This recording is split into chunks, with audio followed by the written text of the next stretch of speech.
இனிய வணக்கம். படர் மெலிந்து இரங்கல் என்ற 117வது அதிகாரத்தில் 6வது குறள் 1166. இன்பம் கடல்மற்று காமம் அகுதடுங்கால் துன்பம் அதனிற் பெரிது அப்படின்ற அதனிற் பெரிது.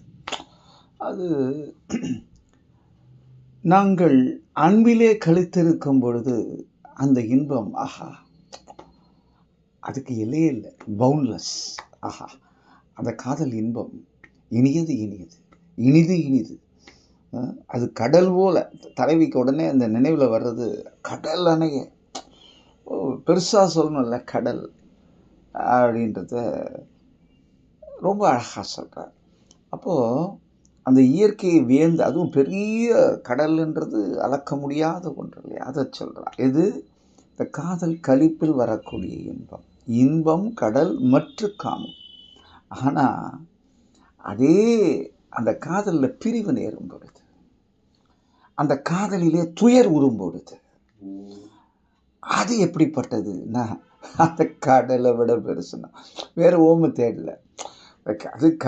அது கடல் போன்றது மற்றது. ஆனால் அந்த அந்த இன்பம் மாறி அதே காதல் துயரை தரும்போது அந்த துயர் அந்த கடலினும் பெரியது என்று எழுதுகிறார்.